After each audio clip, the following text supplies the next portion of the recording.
Welcome back to our storytime journey. I'm so glad you're here. Before we dive into today's powerful tale, take a moment to tell us, where in the world are you watching from? We love seeing our community grow across every corner of the globe. Don't forget to hit that subscribe button and ring the bell, because tomorrow we'll be sharing another unforgettable story that you won't want to miss. Now, settle in, open your heart, and let's step into today's remarkable adventure. Together, Judge threatens Royal Guard with $12,000 fine. Watch how the truth explodes. Under the sweltering blaze of a 95-degree Fahrenheit summer afternoon, Captain Ethan Walker stood motionless outside the gilded gates of Buckingham Palace. His scarlet tunic was immaculate, his black boots polished to a mirror shine, and the ceremonial bearskin cap sat heavy yet perfectly aligned atop his head. Despite the oppressive heat radiating off the cobblestones beneath his feet, Ethan's posture remained flawless, the product of over 10 years of military discipline, refined through harsh winters and searing summers across countless posts around the world. Tourists milled about the palace courtyard, their voices weaving a constant hum of excited chatter. Cameras flashed, laughter echoed, and somewhere in the distance a street performer's violin lilted a soft, familiar tune. Ethan heard none of it. His duty was to remain alert, unmoving, the living embodiment of steadfast tradition. The Queen's Guard did not flinch under pressure. They did not falter, no matter the weather, no matter the chaos swirling around them. But then, through the ambient noise, a soft, strangled gasp cut the air. Ethan's trained eyes shifted ever so slightly, enough to spot an elderly woman, perhaps in her late 70s, clutching her chest, her face draining of color. Her movements were slow, trembling. The handbag on her arm slipped and fell to the ground as her knees buckled. In the span of a heartbeat, Ethan recognized the signs of a cardiac emergency. Protocol was clear. Guards must not abandon their posts unless the immediate security of the palace itself was under threat. Countless generations before him had stood, rigid through storms, accidents, even protests. Breaking formation was almost unthinkable, yet Ethan Walker was more than the scarlet figure he portrayed. Beneath the polished brass buttons and ceremonial regalia beat the heart of a soldier, and more importantly, a human being sworn to protect life. In that instant, he made his decision. With precise, fluid movement honed by years of military training, Ethan stepped forward, reaching the woman just as her body crumpled toward the stone pavement. His arms caught her gently, preventing what could have been a devastating fall. Carefully, he guided her to sit against the base of the nearby iron fence, shielding her from the gathering, curious crowd. "Ma'am, can you hear me?" he asked, his voice steady, professional, despite having been silent for hours under the demands of his ceremonial duty. The woman's eyelids fluttered. Her breathing was shallow, her pulse weak beneath the delicate skin of her wrist. Without hesitation, Ethan loosened her scarf to ease her breathing and checked her handbag for any medical alert information. He quickly found a small container of heart medication, pressed firmly inside the side pocket. With calm urgency, he helped her take the prescribed dose. "Someone please call for medical assistance," he commanded, his voice rising just enough to break through the stunned silence that had fallen over the tourists. Several onlookers scrambled to dial emergency services, their earlier excitement replaced by worried murmurs. As the summer sun bore down on the palace courtyard, Ethan remained by the woman's side, shielding her from the heat and comforting her with quiet reassurances. Around him, the hum of onlookers grew louder. Cameras pointed in his direction, capturing a scene few had ever witnessed. A royal guard breaking ranks, not for dereliction, not for personal gain, but for compassion. Little did Captain Ethan Walker know, in saving this one life, he was about to ignite a chain of events that would test not just his training, but the very foundations of the ancient traditions he served. The woman's breathing began to steady, her hand clutching Ethan Walker's sleeve in a silent, grateful gesture. Relief was just beginning to ripple through the crowd when a sharp, clipped sound broke the moment. The unmistakable click of leather dress shoes on stone. Turning slightly, Ethan caught sight of a figure pushing aggressively through the gathering onlookers. A man, perhaps in his late 50s, with silver-streaked hair, a sharply tailored navy suit, and gold cufflinks that glinted harshly under the sun. His bearing was unmistakable, the kind of entitlement polished in courtrooms and offices where power was currency. Judge Martin Aldridge, a Crown Court judge recognizable to those who followed the British legal scene, and a man not accustomed to being questioned. His signet ring, embossed with the Royal Courts of Justice crest, gleamed as he jabbed a finger toward Ethan. "You there?" Aldridge barked, his voice slicing through the murmuring crowd. "Return to your post immediately. You have no authority to leave formation." Ethan didn't move. He kept one knee on the cobblestone beside the elderly woman, offering her a steadying hand as she clutched her chest. His training, both military and human, told him he was exactly where he needed to be. But Aldridge wasn't finished. His face twisted with righteous indignation as he stepped closer, his polished shoes clicking with each furious stride. "Your sole responsibility is to maintain ceremonial presence, not to play hero," the judge hissed, his words dripping disdain. "You violated Royal Guard protocols and compromised the sanctity of the palace grounds. You will face immediate disciplinary action." The crowd shifted uncomfortably. Murmurs of confusion and disapproval bubbled at the edges. A few tourists raised their phones higher, capturing the growing confrontation. Ethan remained calm, but Judge Aldridge's voice rose, theatrically dramatic for maximum effect.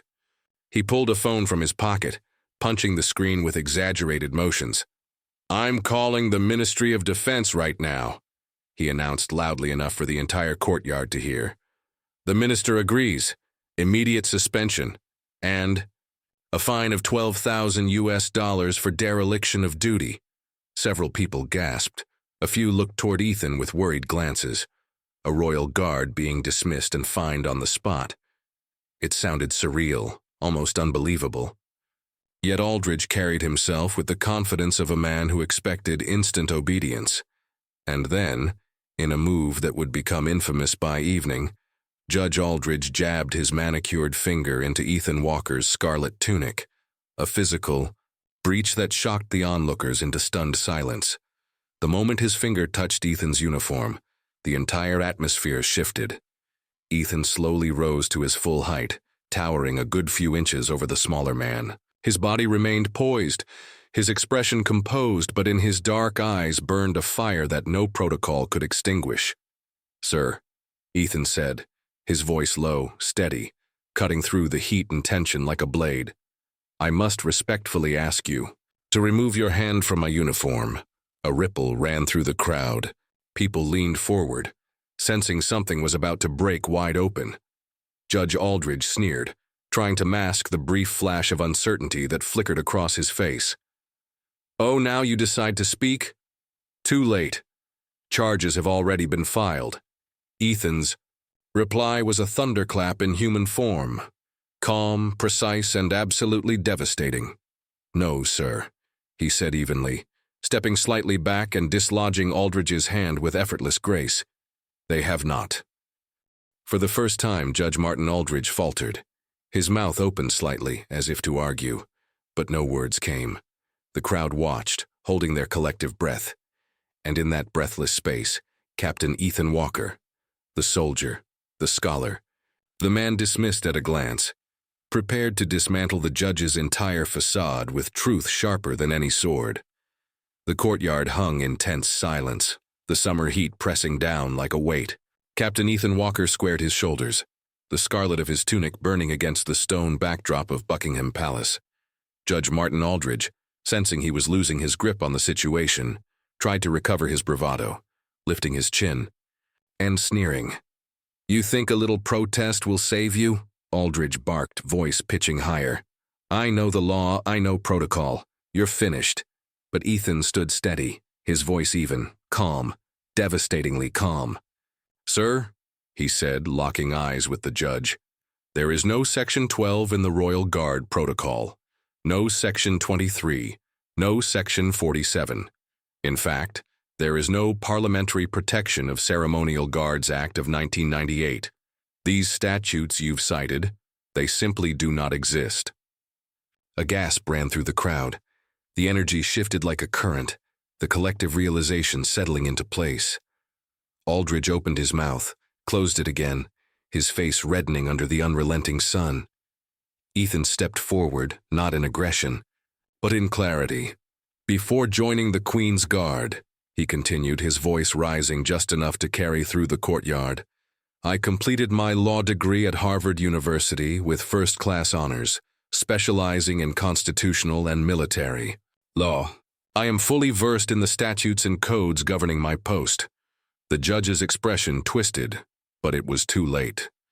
Ethan's words had sliced through the veil of false authority Aldridge had so carefully thrown over the crowd.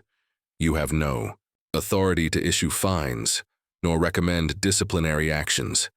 Ethan pressed on, his tone as sharp as a scalpel. Fabricating legal statutes while acting under the pretense of official capacity is not a misunderstanding. It is misconduct in public office, a criminal offense. The tourists who had once merely hoped for a glimpse of ceremony now leaned in with rapt attention. Some began recording. Others whispered among themselves, their gazes hardening toward Aldridge.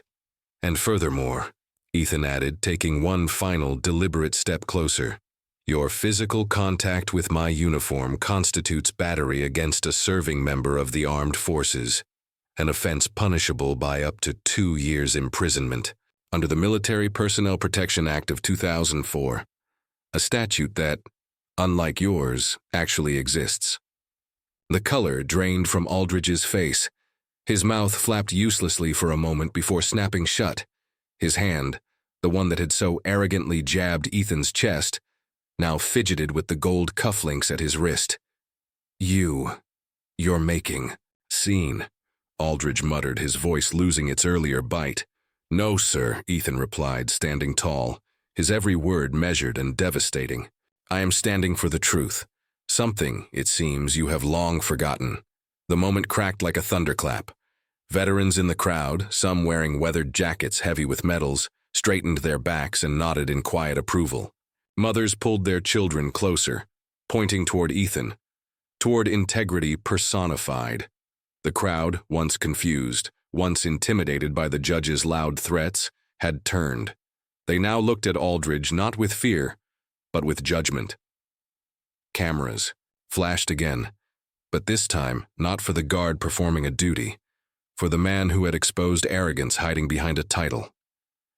Judge Aldridge, realizing he was now trapped under the weight of public scrutiny and legal truth, visibly shrank, and Captain Ethan Walker, still poised, still dignified under the relentless summer sun, didn't move to gloat or insult. He simply stood as the embodiment of what true honor looked like, calm, unwavering, and armed not with a weapon, but with knowledge sharp enough to cut down any false king. The courtyard around Buckingham Palace seemed to tighten, the heavy air crackling with the electricity of shifting power. Judge Martin Aldridge, still grasping at the shreds of his crumbling authority, opened his mouth to protest, but the crowd had already turned. Out of the gathering stepped 2 men, their presence commanding attention without a single word spoken. Colonel Michael Peterson and Major Daniel Ross, 2 retired American military officers, their polished medals gleaming faintly in the afternoon light. Their posture, their bearing, spoke volumes before either uttered a word. Colonel Peterson's voice, deep and measured, broke the silence first. I'll be providing my own witness statement regarding this incident, he said, his tone carrying the unshakable weight of 3 decades of service. And just for the record, I caught every fabricated statute you cited, all of it, on video. He lifted his phone slightly, the screen still recording, the red dot blinking like a silent accusation aimed straight at Aldridge's heart. Major Ross stepped forward beside him, nodding grimly. And I've got a full recording as well, he added, including your fake phone call to the Minister of Defense. Judge Aldridge's face drained of all remaining color. His bravado evaporated under the withering gaze of men who had seen real battlefields, and recognized dishonor when they smelled it. But the blows didn't stop there. From the opposite side of the crowd, a woman, perhaps in her early 40s, with a determined look on her face, raised her hand. "I recorded everything too," she called out, her voice strong and unwavering. "From the moment Captain Walker stepped forward to help that woman, to every word you said afterward." She held her phone high, and the crowd murmured with a rising energy. The evidence was overwhelming. Not just one recording, not just one witness. Multiple angles, multiple voices, all converging into a tidal wave of truth that no amount of courtroom theatrics could stop. Judge Aldridge's shoulders sagged visibly under the crushing weight. He tried once again to bluster, waving his hand dismissively. "This is a misunderstanding. I was only concerned about—" Colonel Peterson cut him off like a hammer through glass. "Fabricating laws while acting under judicial pretense isn't misunderstanding," he said, his voice cold. "It's misconduct, and it carries serious consequences," Major Ross added, without missing a beat. "And assaulting a service member in uniform. That's no misunderstanding either. That's criminal battery." The judge's mouth opened, then closed. His hand trembled slightly as he adjusted his cufflink. A gesture now hollow, stripped of the power it once implied. The tourists, once passive observers, now stood in silent judgment, phones pointed like arrows, eyes narrowed not in awe, but in condemnation. What had started as a few curious glances was now a full-blown reckoning. Captain Ethan Walker remained still, his gaze steady. He didn't gloat. He didn't need to. His truth had become the crowd's truth, carried by witnesses, sealed by evidence, made undeniable by integrity. Every fabricated word Aldridge had spoken was now captured, catalogued, and ready to be exposed. Every threat he had made would be heard not just here, but in courtrooms, in newsrooms, across social media feeds around the world. There was no escape now. No clever speech would undo. Even no title would shield him. Judge Martin Aldridge stood naked in the public square, stripped of everything but his own shame. And Captain Ethan Walker, the guard who had stepped forward when no one else dared, stood taller than any monument behind him, a living testament to courage, justice, and unbreakable honor. The courtyard outside Buckingham Palace stood frozen in time, the summer heat forgotten. Judge Martin Aldridge, once a man cloaked in titles and authority, now faced a different kind of judgment, the kind delivered by truth, witnessed by hundreds, and carried by the undeniable power of recorded evidence. His voice, once booming with false authority, now wavered. He glanced around helplessly, as if searching for an escape that no longer existed. Finally, with his pride hanging by a thread, he forced the words from his lips. "There seems to have been a misunderstanding," he muttered, his once confident tone reduced to a thin whisper. "I was merely concerned about protocol." The crowd remained silent, the weight of his lies pressing heavier than the summer air. Colonel Peterson and Major Ross stood motionless, flanking Captain Ethan Walker like sentinels of honor. Their presence a silent reminder that integrity still had its champions. Ethan's face remained calm, his stance disciplined. He didn't rush to speak. He didn't need to. Every second of silence was a mirror forcing Aldridge to face what he had done. Desperate to salvage any dignity, Aldridge attempted one final gesture of apology. He shifted awkwardly, adjusted his cufflinks again, a reflex now stripped of all meaning, and turned to Ethan. "I realize now," he said stiffly, "that I was misinformed about certain regulations. My behavior was inappropriate. I apologize."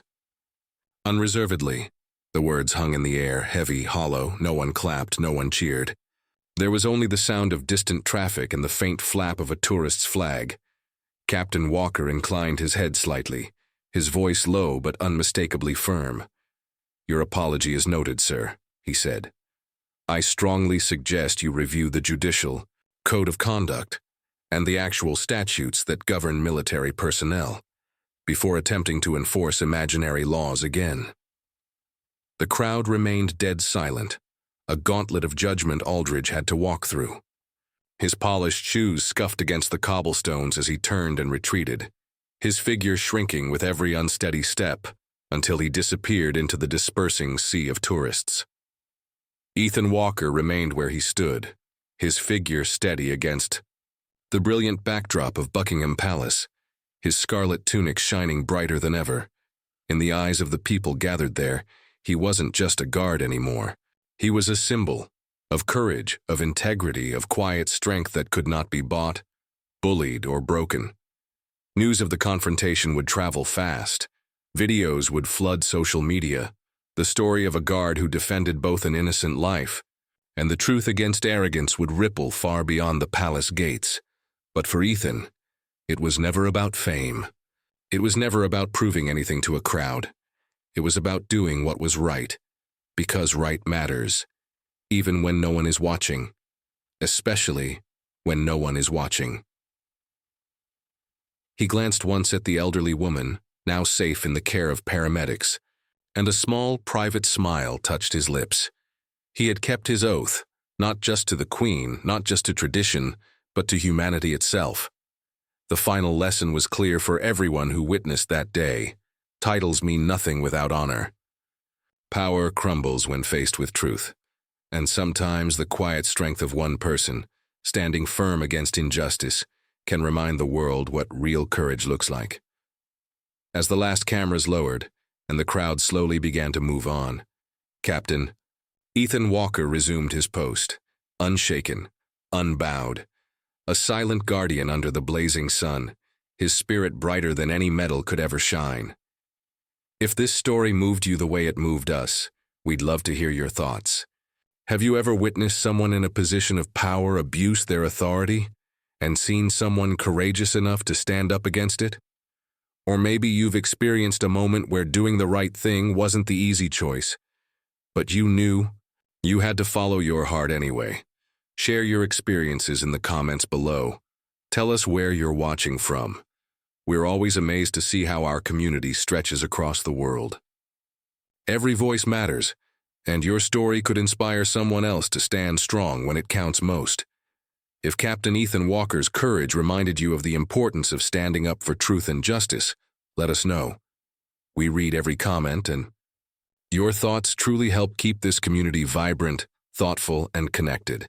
And don't forget, tomorrow another powerful story is waiting for you right here. Make sure you've hit the subscribe button and turned on the bell notification, so you never miss a moment. Thank you for being part of this journey with us.